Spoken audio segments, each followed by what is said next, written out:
Hello and welcome to my Open vSwitch conference talk. I'm Ben Pfaff. I work for VMware, and given that you're at this conference, you may have heard of me as one of the founders of the Open vSwitch and OVN projects. So this talk started out as being all about the ddlog incremental computation engine for OVN and the ways it worked well and the ways that it didn't. But as I thought about it more, as I stepped back a little, I realized that there's kind of a bigger story here. And so I want to give everybody the benefit of that, and I promise I'll get to the incremental bits in ddlog toward the end of the talk. So the basic problem in Open vSwitch and in OVN is when a packet shows up as part of our system, what do we do with it? And there's a lot more that these systems do, but personally, I see that as the most difficult question and the one worthy of the most serious study. So let me explain why I see a bit of a challenge here, a kind of a fundamental challenge. And I only realized this a little while ago, and I'd really love to hear people's comments on it because maybe there's something important that I'm missing, and if so, I would very much like to hear about that. So suppose we have a system where we have n VMs, or they could be containers or something else. So if we're going to configure those in our system, then we need order of n data to describe that. At least we need to know how each of them is configured and where it resides and what policies should be applied to it. So we probably pack those VMs several to a server or a hypervisor. I'll just call the hypervisors nodes. So since that's only a constant factor, we have big O of n nodes as well as VMs. Now, to get our system to operate correctly, each node needs to have the policy data, and it needs to be distributed to all those nodes. So we have O of n data and we have O of n nodes, so we multiply those together, and we have to use O of n squared bandwidth to distribute this. And this is true regardless of how we do that distribution. We might do it with OVSDB and OpenFlow or P4 runtime or BGP or whatever. And it just doesn't matter. The arithmetic is simple and true regardless, with one asterisk that I will that I will get to on my next slide. So the problem with this is that as n gets large, n squared gets even larger, and it's probably too much. And how do we arrive at some kind of a compromise? So here's my asterisk. If we can distribute the policy via multicast, then we only use O of n bandwidth to distribute O of n data to O of n nodes. I don't know an SDN system that takes advantage of that, and if you do, then I'd like some references. Maybe my overall argument here is defeated, so tell me. So now I'm going to go over some of the ways that we can compromise here, so that this n squared problem is less of a problem, and I'll get to incremental computation, incremental control at the end of this list. So be a little bit patient. So first, if n is small, then n squared is also relatively small, and if we look at early versions of OVN, as you can see from some of the talks at old OpenStack conferences, n equals 2000 was fine. And as it got up toward n equals 3000, it was not fine anymore. And if you look at a typical enterprise customer of my employer, for example, most of them have 7 or fewer racks. So n equals 2000, which is, and my guess is that much larger n is fine today, would also be fine. And you might find that the definition of large is larger than you expect. The newest ovn-northd is remarkably fast and parallelizes quite well, and it might be a waste of time chasing users with much larger N. The startup I was at spent a long time chasing a large company whose name started with a Y and ended in an exclamation point. And this was a waste because that customer was so large and so custom that that what we did there wasn't going to apply in any straightforward way to other people. So keeping n small is quite practical in a lot of cases. So another thing you can do is to try to reduce some of the constant factors while still remaining O of n squared. So here are some that have been implemented in practice. You can make sure that you're sending the same policy, same uniform policy to all the nodes. Instead of having your controller customize it to the foibles of the individual nodes, and OVN and NSX and other systems actually do that.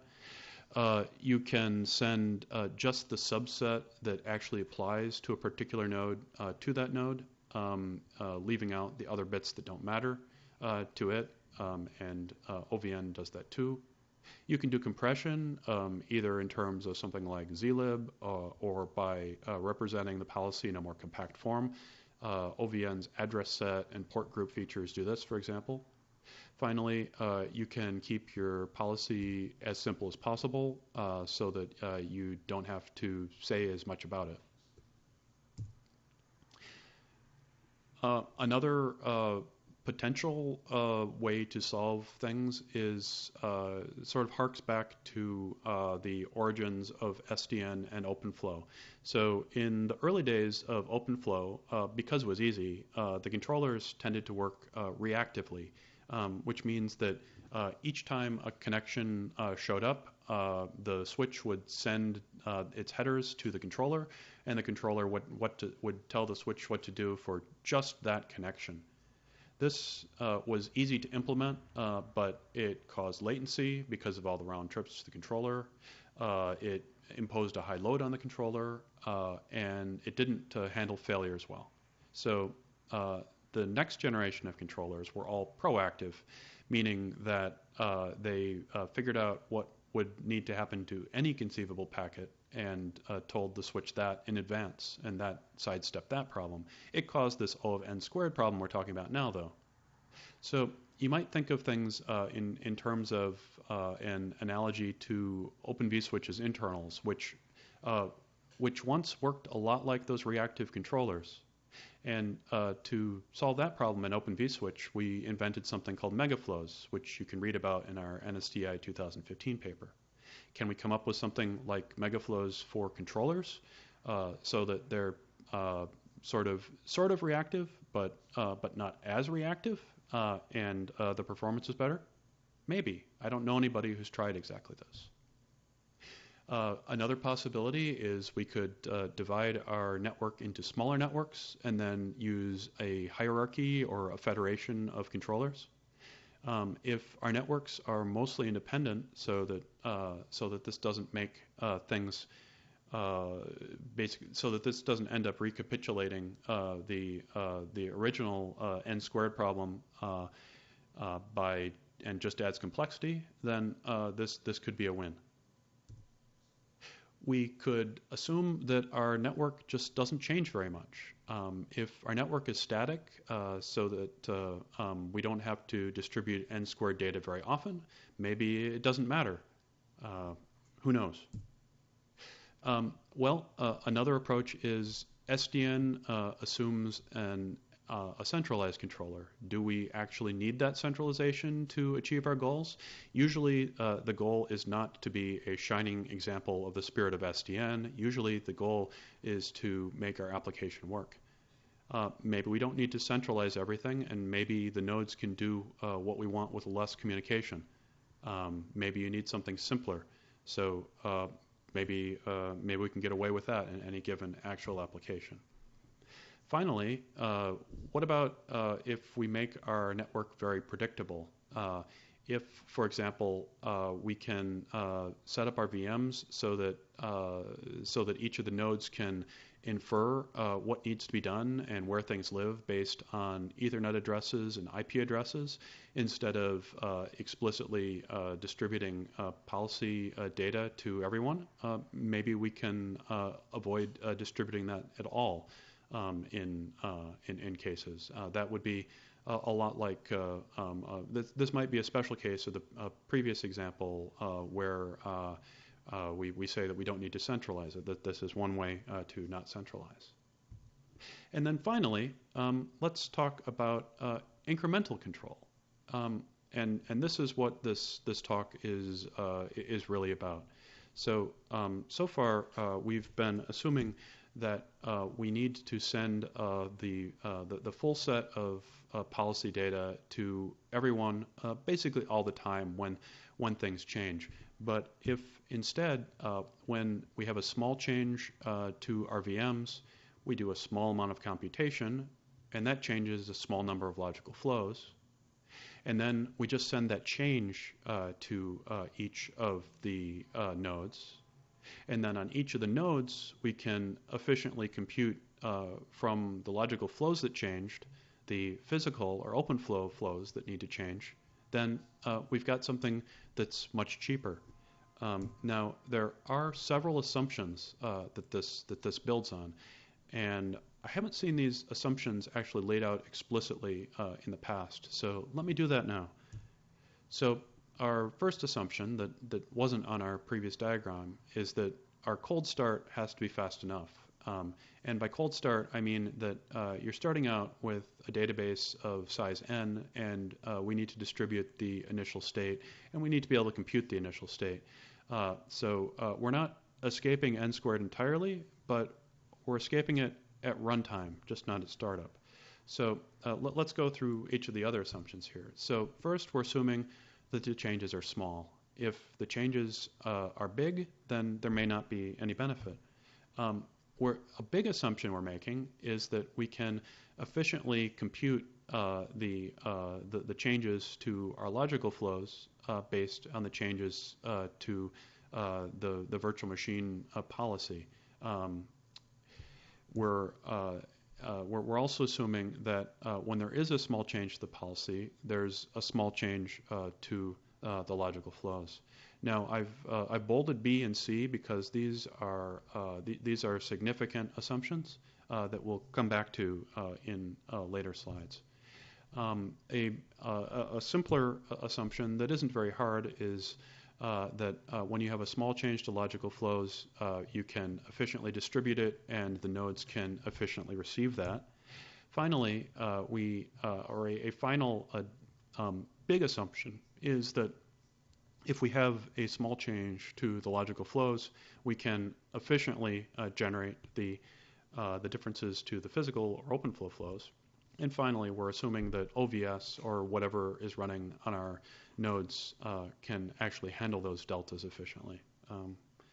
So let's break down the more difficult of these assumptions. So first, we're assuming that if there is a small change to the input, then the change to the logical flows is not much bigger than that. If we make a small change to the policy and everything changes in the output, then we're not going to do well. On the other hand, if it happens occasionally, then it might still be okay in practice. And we actually had a bit of a problem with this in OVN load balancers.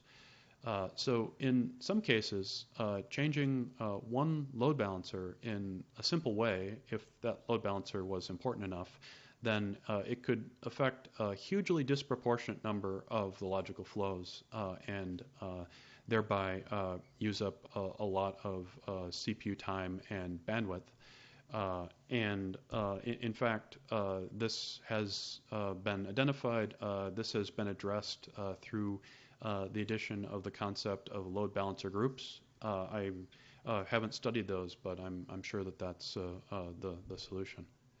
So the other big assumption is that given that we have a small change to input in in the network as a whole and on each individual node, that we can efficiently compute the changes that need to happen to the outputs in this case. And this is a harder problem. And the two places in the system where it has to happen are complicated code, and it's hard to rewrite them so that instead of looking at everything and generating everything in the output, they instead look at what changed in the input and they just generate the changes to the output. And in fact, we've tried three approaches over time.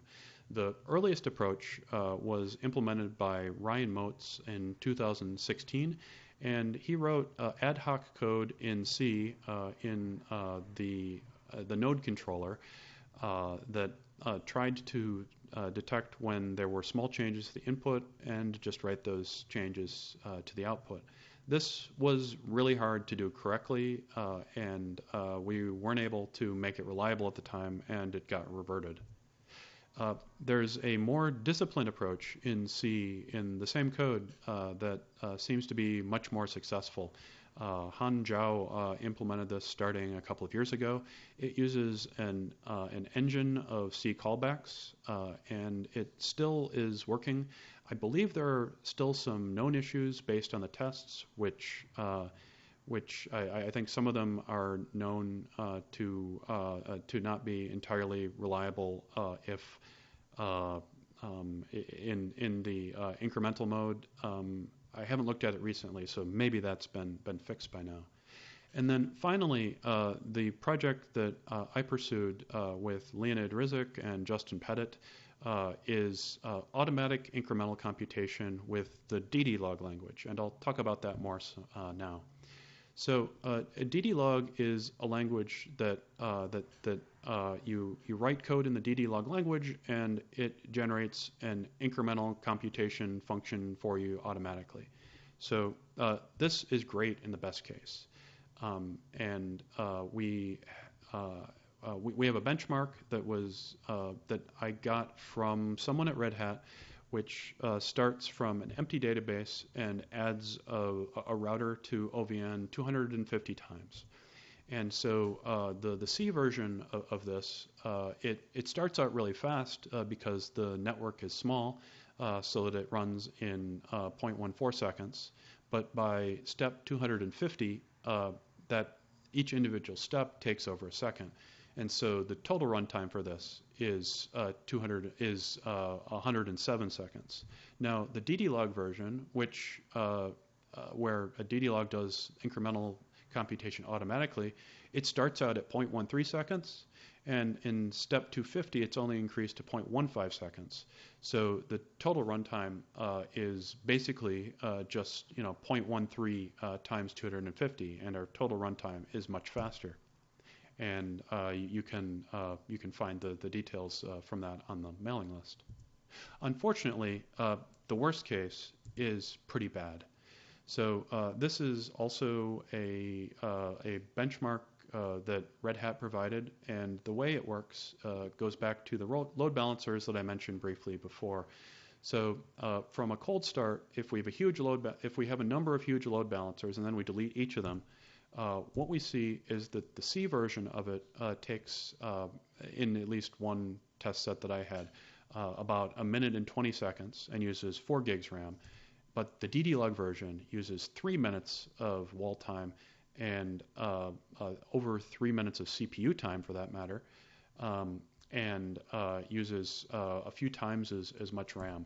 And this is a particularly nasty case because each of these load balancer changes, a ddlog sort of ends up processing it twice, once to remove the old version and once to add the new version.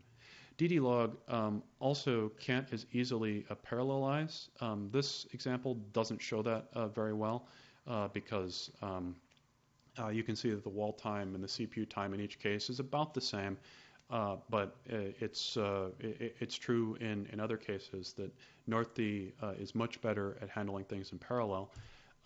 And then finally, the RAM is explained by the way that ddlog uses indexes so that it's able to support the incrementality, and that just works against it in a case like this. DDLog has a few other issues. It's a new language, so your programmers have to learn it. You have to link it against your other code and make it work nicely. It's going to have bugs in the implementation, and you're going to have to chase those down. And then you're going to have to learn how to deal with the tools. It's a new language paradigm that it's not just the difference between, say, Java and C. You have to learn how to write something in what is, to a lot of people, a pretty esoteric language paradigm. And at least until you finally adopt it, it causes double work for programmers. You have to implement it in DDLog, you have to implement it in C. And for these reasons, and in addition, the fact that DDLog compiles relatively slowly, especially from the viewpoint of C programmers, it's a bit of a problem. And all this adds up to some of the reasons why DDLog does not seem to be the way that OVN is going. Thank you for listening to my talk. I realize that I kind of breezed through this, and I hope that people have some good questions. I'm here for that.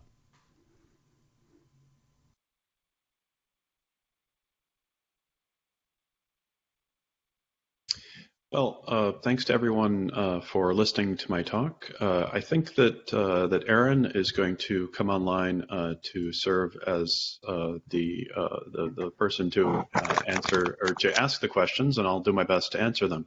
Aaron, are you there? Yeah, I'm here. Can you hear me? Yeah, I can hear you just fine. Perfect. So we have two questions so far in the Q&A chat. So the first one I see is from Flavio Fernandez, and he asks, he says, multicasting information would make sense if the same set of data needed to a relatively large number of multicast members. As soon as that data needs to be customized or broken up, we are back to dealing with some complexity. Looks like it is a continuation, so it's a single question, sorry. With your experience in OVN, do you think there was a lot of data in the logical flows that only apply to a few OVN controllers? I'm thinking of the chassis private table, which was created out of the chassis table.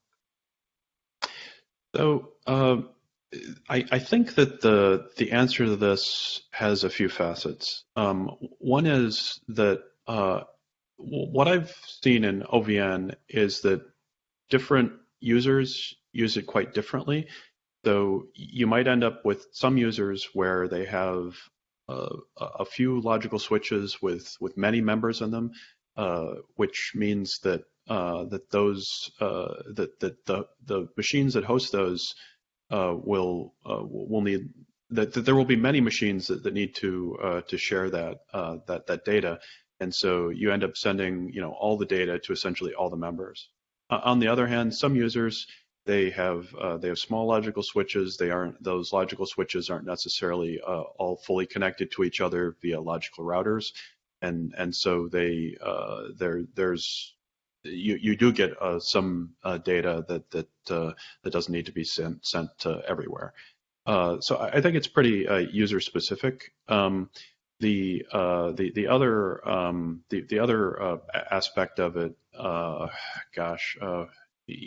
kind of lost my train of thought here, but I know what it is. That once you start multicasting things, there's less of a cost to the receivers to sort of receive everything, because you're not spending the bandwidth to do that. So it might be cheap at that point for the receivers to just drop the bits that they're not interested in and have them receive everything.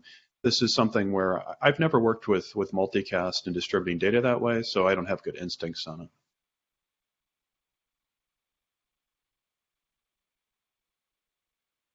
Thanks, Ben. I think we have more of a comment from Hanju, which is a disclaimer regarding the 2,000 nodes of an older OVN version in the 2016 OpenStack talk.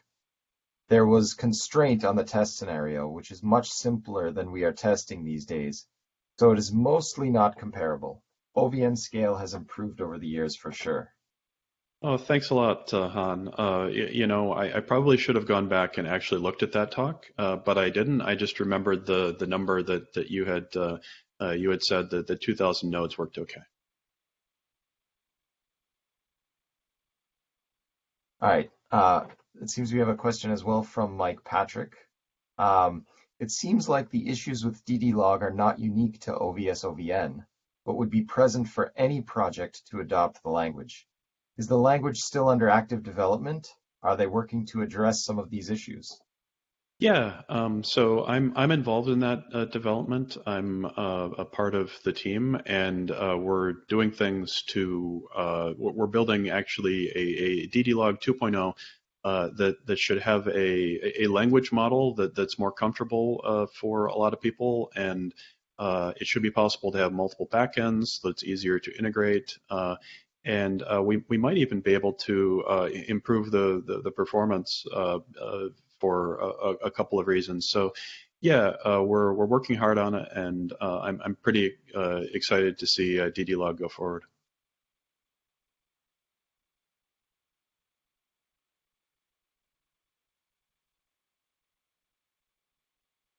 All right. I don't see any other questions in the chat, but I don't know. Is there anything that we do have a couple of minutes. Is there anything that you might uh, want to add to your presentation?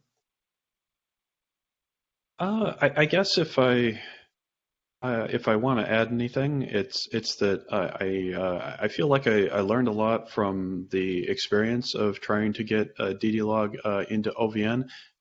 It seems like there's one or two people who seem to still be interested in that, and I'm going to see if I can help them along with it a little bit.